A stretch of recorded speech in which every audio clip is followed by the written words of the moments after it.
আরে দেশে যে অবস্থা, বন্যার যে বানুর যে অবস্থা, বিশেষ করে ফেনীবাসী, মানে ডোনেশন একটা বক্স বা করলাম ফুলা মন্ডা বিচারে বাই করে দিয়ে পাই কিনা।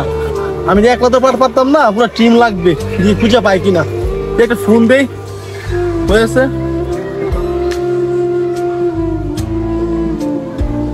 হ্যালো, মারে আসস তোরা?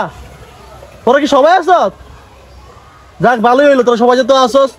আমি একটা বিষয়ে কথা বলার আছে আর কি। আচ্ছা তোরা থাক তাহলে। আচ্ছা ওকে ওকে আচ্ছা।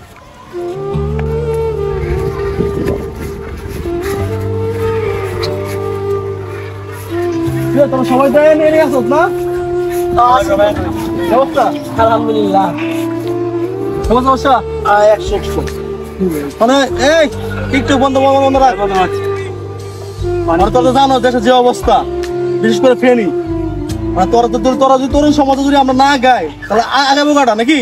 মানে আমি একটা ডোনেশন একটা বক্স লয়ে আইছি ব্যবস্থা করে, আমরা প্রতিটা দোকানে দোকানে যাবো, দোকানে গিয়া যাই যেমন পারে আর কি এই বক্সে দিব। তারপর আমরা টাকা কালেক্ট কইরা জমায়া আমরা ফেনীর উদ্দেশ্যে রওনা দিব।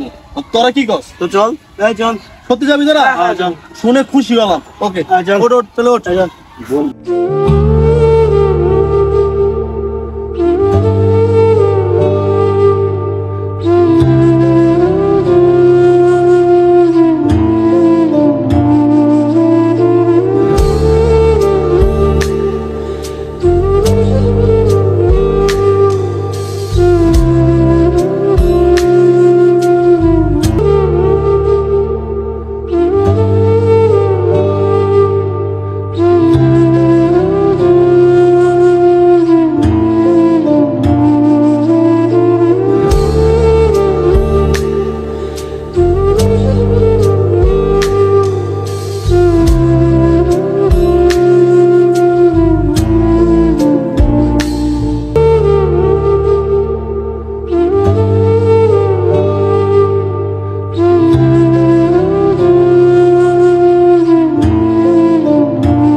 আপনারা মানুষকে নিয়ে টল না করে যে যেভাবে পারেন বন্যাবাসীদের জন্য সাহায্য করুন, তাদের কাছে এগিয়ে আসুন এবং তাদের জন্য আমরা সকলে মিলে দোয়া করি, তারা যেন আগের মতো স্বাভাবিকভাবে জীবনযাপন করতে পারে।